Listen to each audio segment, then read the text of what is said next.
Welcome to the Write the Damn Book Already podcast. My name is Elizabeth Lyons. I'm a 6-time author, and I help people write and publish powerful, thought-provoking nonfiction and memoir without any more overthinking, second-guessing, or overwhelm than absolutely necessary. Because let's face it, some overthinking, second-guessing, and overwhelm is going to come with the territory if you're anything like me. I believe that story and shared perspective is one of the most potent ways we connect with one another, and that your story, perspective, and insights are destined to become someone else's favorite resource. For more book writing, publishing, and how the heck do I move through this glitch tips and solutions, and plenty of free and low-cost resources, visit publishaprofitableBook.com. And for recommendations of fabulous books you've possibly never heard of, book writing inspiration, and the occasional meme so relatable you'll wonder if it was created with you in mind, follow me on Instagram at Elizabeth Lyons Author. Okay, hi everybody, and welcome to this next episode of Write the Damn Book Already. I did an Instagram live on this topic a few days ago, and then I decided, you know what, I'm going to turn it into a podcast too, because sometimes people just like to listen to these things while they're driving in the car or doing all the other things that they do. The topic is, I want to write a book. Where do I start? As a book writing coach, I get this question a lot.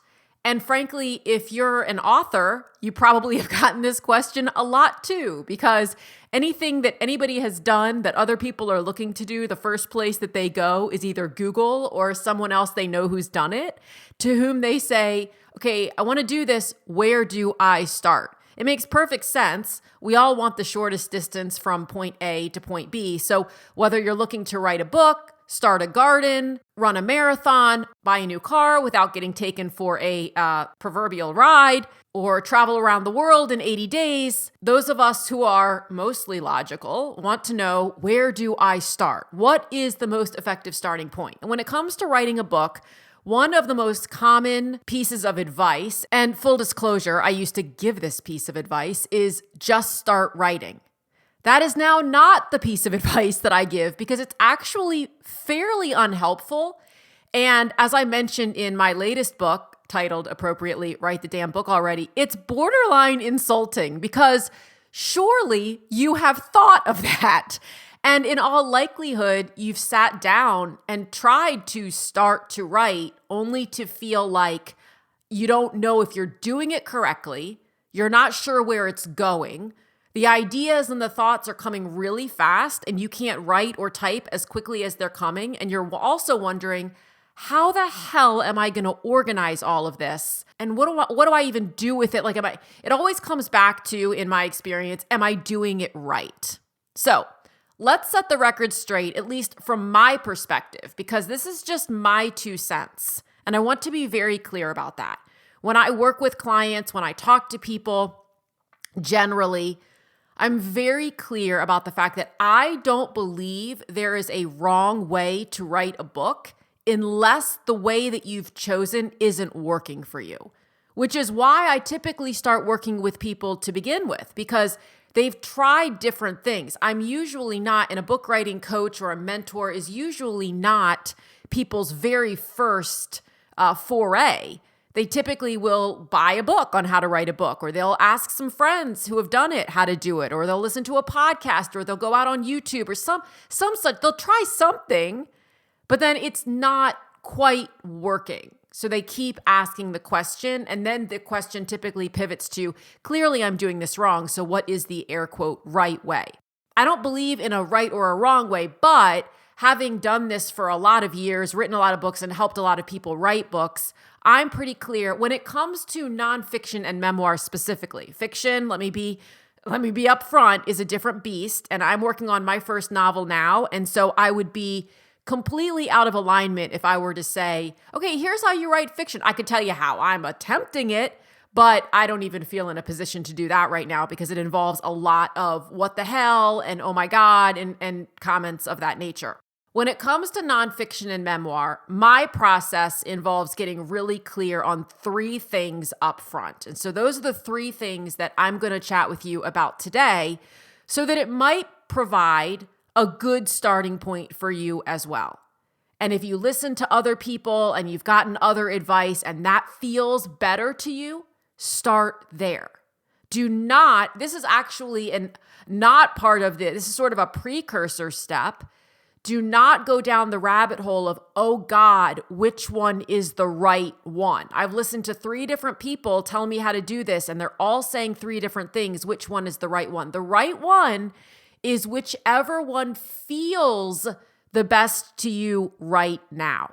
That really is the number one indicator in your body of where is the best starting point for you, is which feels good, which feels, doable.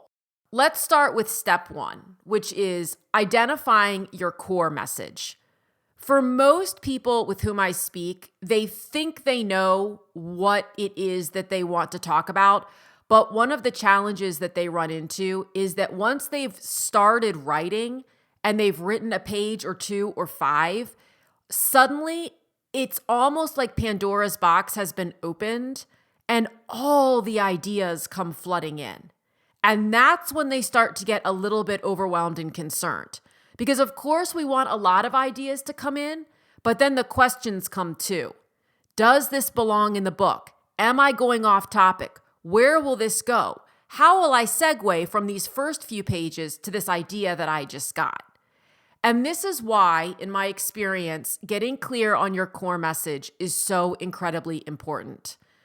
I boil the core message down at the very beginning, and it will probably expand a smidge as you're writing, which is fine. But at the very beginning, it can be boiled down to the following statement. Someone will buy my book because it's about fill in the blank. What is it that your book is specifically going to speak to? And this is different for nonfiction and memoir, so I'm going to get to that in a second. What is it that your book will specifically speak to that a reader will make a reader say, I need that? In the area of fiction, it's predominantly the hook, right? It's entertainment. It's like, ooh, that sounds like a fun story. I want to see where that goes and how that ends. In nonfiction and memoir, it's different.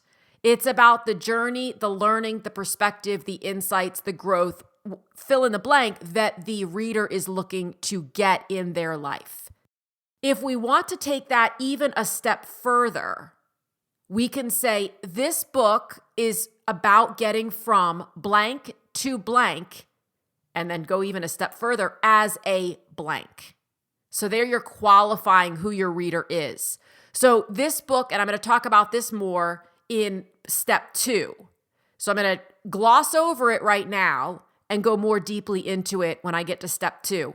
But to finish this out, because sometimes I go full circle. I usually do go full circle, but sometimes it takes a while and people are like, is she going to land the plane? So let me land the plane on this right now. This book is about getting from where they are, whatever that is, to where they want to be, whatever that is. And then if you want to take it a step further, we're going to fill in the blank, as a teacher, as a woman, as a single parent, as a guy who hasn't run more than 0.3 of a mile in 30 years. So you're qualifying who your reader is, who your audience is. That works very well in the area of nonfiction. Memoir is slightly different because when you're writing memoir, you are writing about, it is not autobiographical. Well, it is autobiographical. It is not an autobiography. It is not, I was born in December of 1972, and then when I was 1, this thing happened, and then when I was 13, this thing happened. Nobody wants to read that, I mean, if I'm just being blunt, unless you are a very well-known celebrity or a historical figure, and even sometimes then, they're like, I didn't need to know about what happened when you were 1 necessarily. The challenge arises because many times authors think, if I don't include every blip of information from my whole life, am I not being authentic? Am I somehow hiding something? And the answer is absolutely not. Memoir addresses a specific time period in your life, a specific experience that you navigated, a specific insight that you gleaned and how you got there, a question that you were trying to answer for yourself for years or decades, and you finally found the answer to.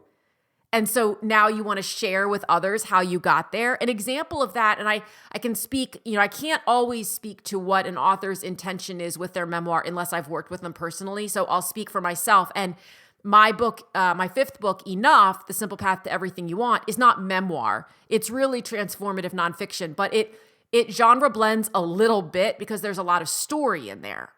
The question that I had been asking, sometimes even unknowingly, for years and years and years was, when will it be enough?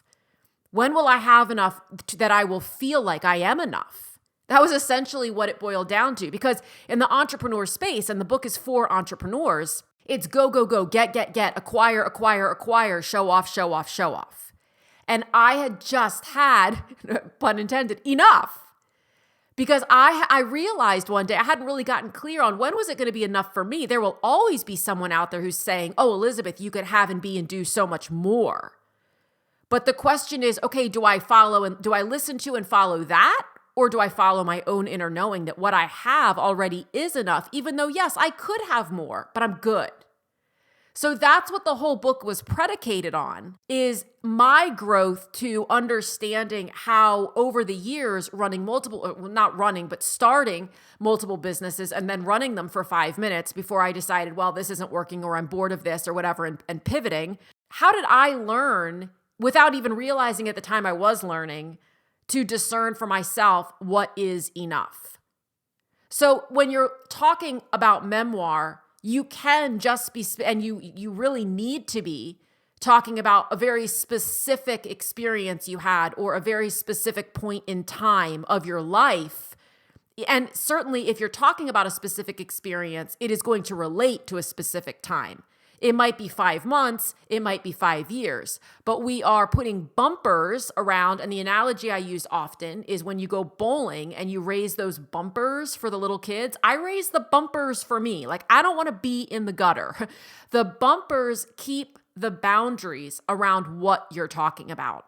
And having bumpers and having boundaries is a very important aspect of writing a book, period.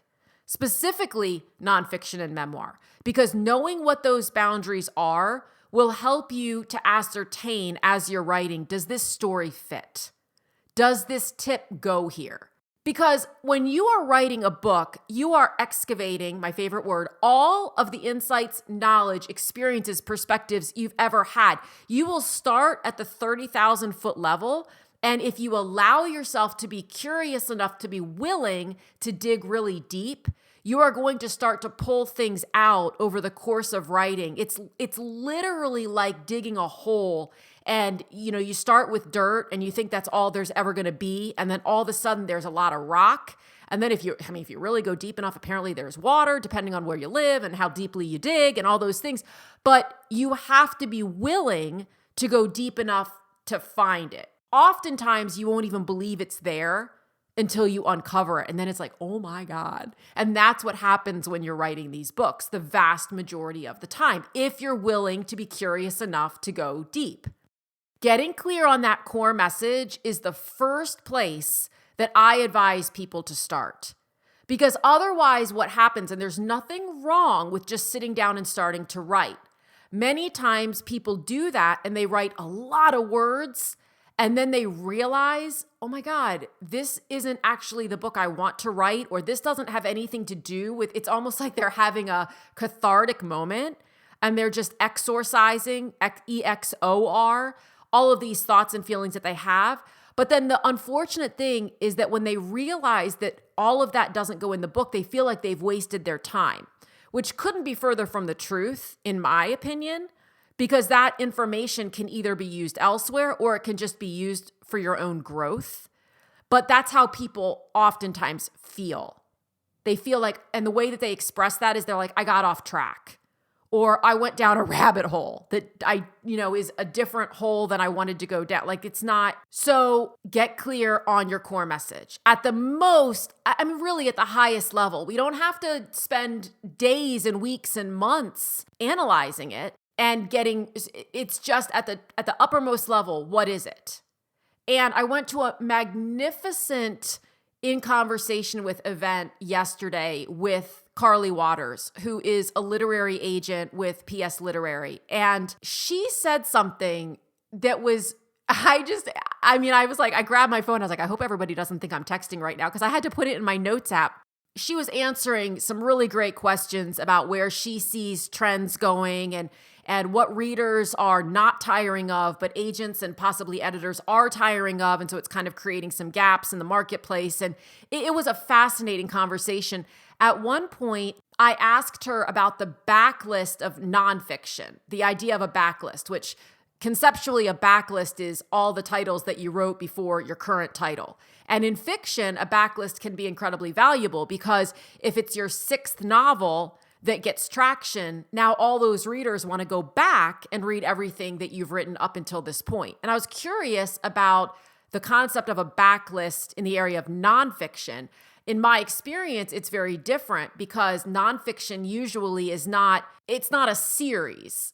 You pick up nonfiction, a specific nonfiction book because it's where you are and it speaks to where you want to get. But the other books that author has written are maybe A, totally different topics that don't necessarily interest you, or B, they're earlier on. So if the author is a therapist and they have written 5 books on how to make your romantic relationships better, and book 1, and they started from like book 1, how to find a romantic relationship. And then book 5 is how to come back from a bad breakup. And you've just come back from a bad breakup. Well, you're going to read book 5, but you're not necessarily going to read book 1 because you've been there, done that. So I was curious about that. And Carly said the following thing. She said, when it comes to nonfiction, the question is often, why a book and not a blog? Why a book and not an essay? Why a book and not an article? And that's when I grabbed my phone and had to write that down, because the truth is, you really do have to you can get very creative with fiction. You can create scenes for days and backstory and side story and peripheral characters and all these things. With nonfiction, you really do have to have enough to say to fill a book, a real book. I understand there are people who say that a book can be 5 pages, but an actual book without repeating yourself or droning on and on. We've all heard the stories and we've all experienced books where it's like, it was great until I got to page 85. And then from page 86 to page 397, I felt like I was just reading the same thing over and over and over and over again. And of course, that's subjective and that's just someone's opinion. Doesn't necessarily make it fact. But you've got to have enough to say, which is where the unearthing, the excavating, the digging deeper comes in. In most cases, if you get the idea to write a book about something, about a topic, if you've been thinking about or engaged with that topic for a long period of time, you can do that digging deep. You can do that excavation. If it's something that you just started last week, and the example I often give, and I don't know why, is organic gardening. If you've been organic gardening for 5 minutes and then you're like, I think I want to write a book on this, there's no amount of, pun intended, digging deeper that is going to help you figure out your perspective and your lessons because you haven't been doing it long enough. So you're going to be relying on someone else's lessons and then it's a whole thing. Now we're going down a whole different topic. So step 1, get clear on your core message. Step 2, get clear on your target reader, on your ideal audience. Again, this is different for nonfiction and memoir. Before anyone starts rolling their eyes, I fully understand the value of creating what is called in the industry a customer avatar. If you are selling a product or a service, it is very important to know deeply who your customer is. In the book space, it's also important, but I like to do it a little bit differently. When I hear the word avatar, I have a visceral reaction, and it's not good because I've spent so much time over the years creating these ridiculously deep and borderline, like, who cares, avatar list. I mean, who cares if my customer likes pineapples on their pizza unless I'm selling pizza? But when it comes to writing a book, it is very important, especially if you're writing nonfiction and memoir, that you know who your reader is. So let's talk about nonfiction first. There are a number of questions that I offer for people to ask themselves about who are you writing for, and why are you writing for them? Now, in many cases, if not most cases, an author is writing for themselves 5-10 years ago, maybe even 2 years ago. That's what they come to realize is I'm writing for me. Because the information, again, a previous version thereof, but the information that you needed when you were going through, right now we're talking about nonfiction, to be clear, I'll get to memoir in a second. But when you were going through whatever it is you were going through and you were trying to navigate it, you were not able to find the information that you really, really needed. You knew what you needed to hear. You knew what you want. Maybe you didn't always know what you needed to hear, but you knew what you wanted to hear and you weren't finding it. Or it wasn't being delivered in a way that resonated with you. And that's what gives you the idea to write the book to begin with. Because if you were trying to quit sugar, which is another example I use often, and I don't even want to think about why, and you found what you considered to be the perfect resource on kicking the sugar habit, it would probably not occur to you to write a book on it because in your brain would be going, well, it's already been done. And your brain's probably doing that anyway, but it really would do it in that case. What ends up happening is you read multiple books on kicking sugar, and then you think, God, if these had all been combined into one, that would have been amazing. And also, I would have added this one little thing. So that's where it all ends up coming together. Is because you're thinking, okay, people like me or I needed fill in the blank. And so I bet other people do too. When what you want to say and what your ideal reader needs to hear come together, that's where the magic is. And that's why, and this is another topic entirely, but it's so important to get comfortable with what it is that you want to say. Because many times we spend time in the space, oh, should I say that? Should I tell that story? Do I admit that? Will that make me look weak? Will that ruin my brand? Will that make people think something not so great of me? And so we hesitate. But that's the thing that's honestly most important in most cases, because it is the thing that other people are like, would someone please admit that they too had trouble doing this thing? Or with this aspect of this thing, or that they felt this way doing this thing, or they came upon these struggles or this resistance doing this thing. But who is that reader? So I have a number of questions that I ask, and they're all listed in my book, Write the Damn Book Already. They're also listed in, and I'm just not putting them here for brevity, but they're also listed in my book outline workshop, which is available on my website, publishaprofitablebook.com, on the Work With Me page. It is a pay what you can workshop because I want it to be accessible to everyone, regardless of what you are going through in your life. If the suggested price on it is $45, if you have to make the decision between investing $45 in an outlining course and $45 in signing your child up for camp, I want you to sign your child up for camp and still be able to take the workshop. And I'm in full trust that the people who can absolutely afford to invest the $45 will do so, and it will help pay it forward for those who cannot. But those questions, that's why I set it up that way, but those questions are covered within that resource as well. When we're talking about memoir, it's not easy to know who your target reader is. Here's what's easy. It's easy to assume that your target reader is someone who has gone through a similar journey to you. That's obvious, and that makes perfect sense. What we neglect to recognize sometimes is that your readership is so much broader than that.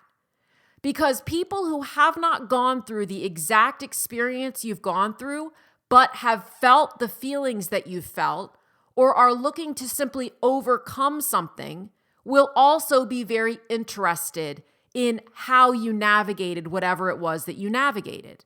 And the example I give for this all the time is Wild by Cheryl Strayed. I have no interest in hiking the Pacific Crest Trail, but I'm very curious, or I was very curious, about how she utilized that approach to overcome grief and to find herself again after loss. And so the book appealed to me. I haven't lost a parent, thank God. She had. I mean, the actual impetus for her doing the thing that she did to grow or to hopefully grow, that part didn't resonate with me. But the act of growing in this kind of unique and insane way did. So when it comes to memoir, it's instead of asking who's my target reader, what I encourage people to ask themselves is, what do I want to say? And this is where we come back again to what maybe wasn't said in quite the right way for you that you want to put out there in service to someone else. How do you uniquely want to help someone else navigating whatever the upper level issue is? Grief, loss, despair, frustration, sadness, general curiosity. How do you want to help them navigate it in a different way? Because again, it's not about talking necessarily about your grief, your frustration for 300 pages or 200 pages or whatever. It's about exploring and sharing how you navigated that in a way that serves other people or could serve other people. We have no control over whether it does, when it does, or how it does. We have to release our connection to that. We have to release any attachment to that piece of it and simply be willing to put it out into the energy of the collective energy and let it do what it's going to do and trust that it will find the right people and be willing to talk about it. But that's marketing, and that's a whole nother topic as well. So step 2 is for nonfiction, get clear on who your target audience is, your target reader. And for memoir, get clear about what it is that you want to say.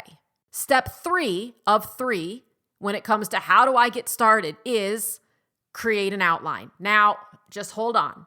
Some people just let out this audible like, oh my God, it rolled your eyes. I'm here for you. I get it. So let's talk about this. Number 1, the outline is going to become a very good friend of yours, whether you do it first, in the middle, or last.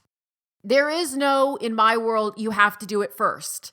There is, in my world, you have to do it at some point.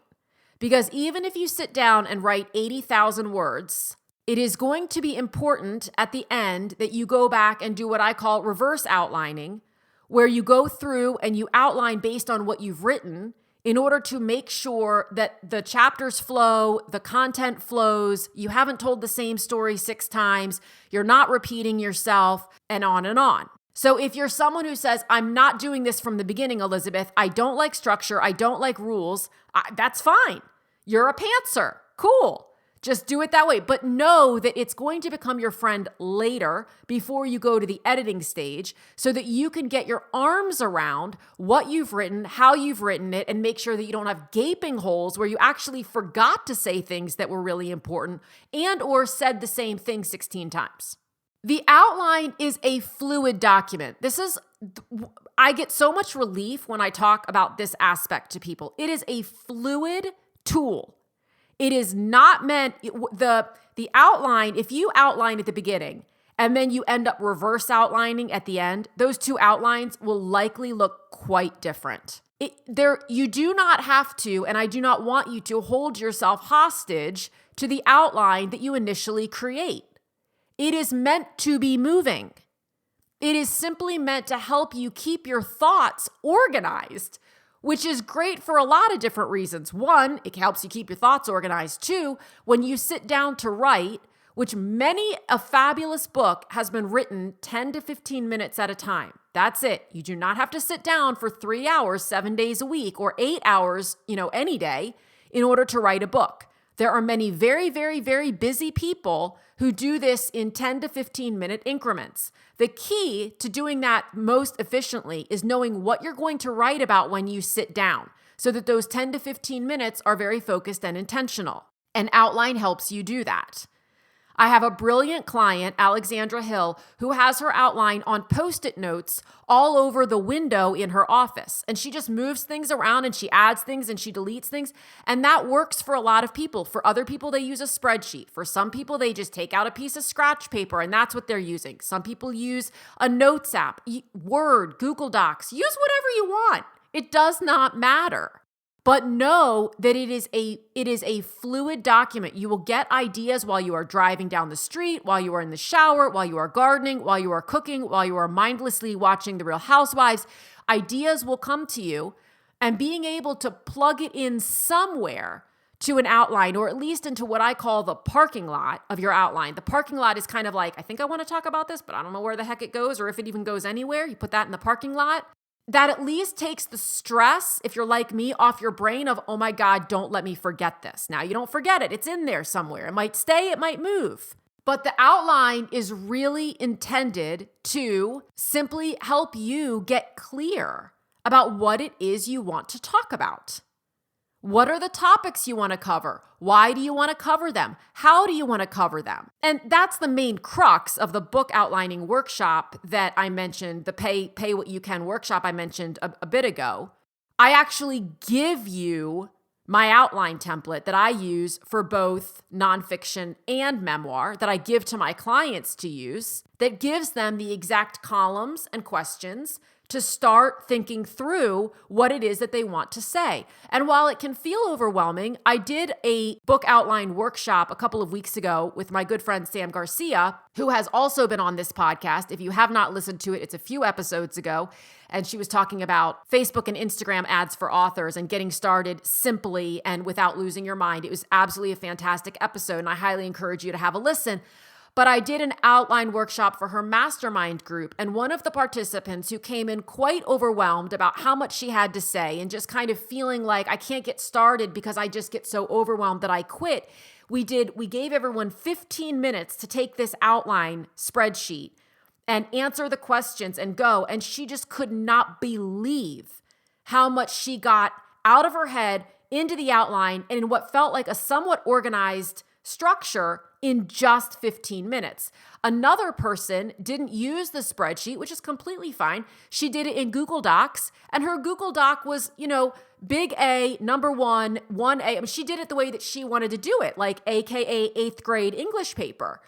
But it was so, she followed the questions that I gave and the prompts that I gave, and was able to really flesh out, how do I want to tackle this topic? What do I want to say about this? What isn't being said? And how do I want to lead the reader through story, through experience, through perspective? It really helps to get that part out. And from there, you can have the questions of, does this belong? Does this not belong? And many of those questions, by the way, won't even come until you're in the editing phase. The first draft of everything is shit. I wish we could have I've said this before, but I wish there were some sort of a website where currently best-selling, like New York Times best-selling and truly best-selling authors would post a chapter or two, the very first one that they wrote, the very first chapter, so that we as the reader could compare the first draft with what actually ended up in print. I promise everyone would be utterly amazed and fascinated, and more people would sit down and write their books, because it's this horrible wall that goes up between us thinking that everyone else just sits down and like this stuff pours out of them and it's beautiful and literary and perfect the first time. And it's just not. It's not at all. It is a combination of perseverance, patience, refining, honing, and then enlisting a great editing partner who can help you see your blind spots, help you see gaps, help you fill in holes, and see like, okay, is this the best way to say this? Or this isn't real. I mean, this doesn't make sense to me. Let's explore this further. That's how a book comes to be. There's all this stuff that happens in the space between I want to write a book and I wrote a great book that no one talks about. Which is why I love doing this podcast the way that I do it, because when I interview authors, those are the questions that I ask. Like, what were your stuck points? What were your greatest fears? What did you learn about yourself? What ended up not in the book, or what ended up in the book that you didn't think would end up in the book? All these things. And it's so fun because you hear the same thing over and over again, which was, oh my God, I did not realize that this was going to be A, so tricky, and B, so amazing. Because it's both. So we don't have to do anything, but it's important, I think, to be open to both. So that is my, 40-minute answer to how do I write a book? And again, let me remind you, This is just me. This is my recommended starting point. After 19 years writing books and helping hundreds of other people write their nonfiction and memoir, this is my recommended starting point, is with these 3 steps. Are there other things you could do? Absolutely. Could you blow away these 3 steps and do 3 completely different steps suggested by someone else and end up with an amazing book? Absolutely. But again, just like writing a book, this is just my input. This is what I want to say. This is what I want to share. And this is how I am attempting to be of service to people who say, I really want to write a book and I don't know where to start. So I hope this has been helpful. I really wish there were a simple 8 or 9 or 7-step process to writing a book. And I mean, honestly, in many ways for me, there is. Step 1, core message. Step 2, who's your reader or what do you want to say? Step 3, outline. Step 4, write the damn book already.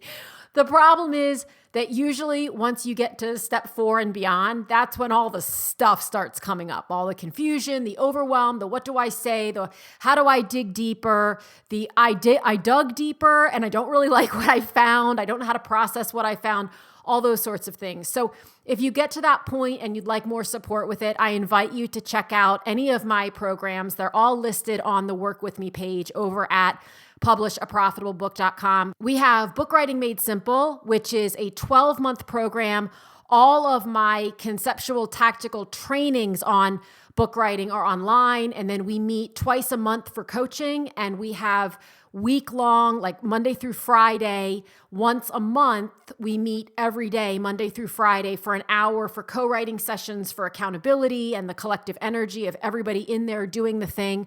And then we also have the Book Writing Collective, which is everything I just mentioned minus the online trainings. So if you've read the book, Write the Damn Book already, or you're thinking, I don't know that I need workshops and trainings on how to get more clear on my core message or how to outline or whatever. I just want to hop into some monthly coaching, bi-monthly coaching, meaning twice a month, coaching, mentoring, guiding, however you want to say it, with others. It's group coaching. And then also you have access to the 5 days of co-writing with everyone every single month.